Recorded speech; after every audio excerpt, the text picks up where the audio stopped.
শুভ দুপুর বন্ধুরা, আপনারা সবাই কেমন আছেন? আলহামদুলিল্লাহ, আমিও ভালো আছি।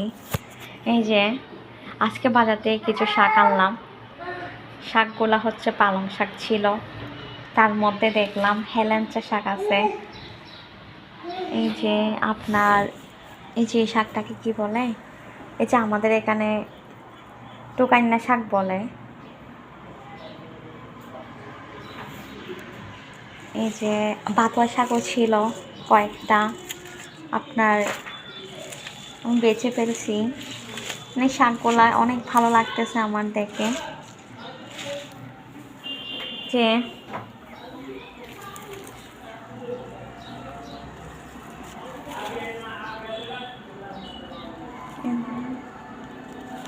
অনেকগুলো ছিল বাতুয়া শাক, পালং শাকের সাথে মিক্সড। আসলে আমার কেন জানি না, সবুজ শাক সবজি দেখতে অনেক ভালো লাগে, মনটা অনেক ভালো লাগে। আমি খেতে অনেক পছন্দ করি, আমি শাক সবজি অনেক খাই। মাছ মাংসের চাইতে আমি শাক সবজি অনেক পছন্দ করি। আজকে আপনাদের এই রান্নার ভিডিওটা দেব, তেলে ভাজা রেসিপিটা। কালকে একটা ডাল দিয়ে রান্না করে দেখাবো। এই যে আমি শাকগুলা ভালো করে ওয়াশ করে নিচ্ছি।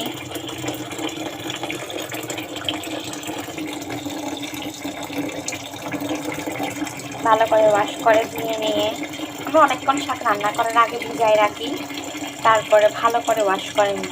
ওয়াশ করার পরে রান্না করি, কারণ শাকের মধ্যে অনেক বালি থাকে, ভালো করে পরিষ্কার করে ধুয়ে নিতে হয়।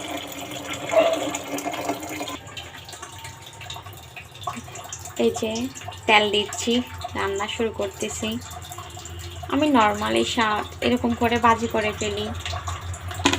যখন ডাল বা আলু দিয়ে রান্না করি তাহলে অন্যভাবে রান্না করি, হালকা ভাজি করলে এইভাবে রান্না করে ফেলি।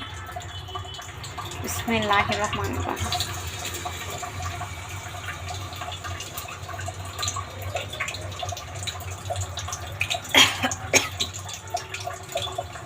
রসুনটা একটু লাল হতে থাক।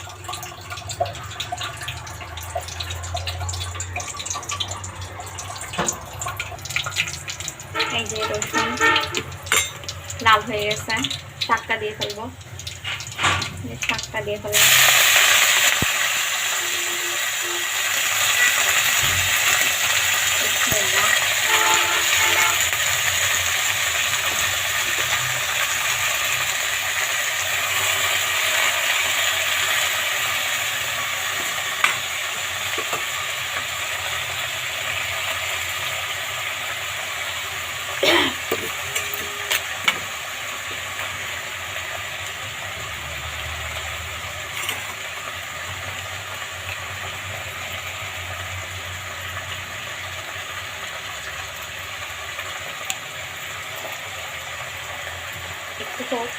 একটু লবণ দিয়ে ঢাকা দিয়ে দিব।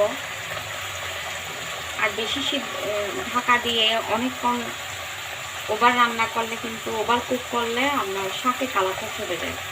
সে কারণে আমাদের রান্না করার সময়, শাক রান্না করার সময় একটু লো করে ঢাকা কম দিয়ে সবুজ সবুজ কালার রাখতে হবে, তাহলে শাকের পুষ্টিগুণ কালার দুটো ভালো থাকবে। আসসালামু আলাইকুম।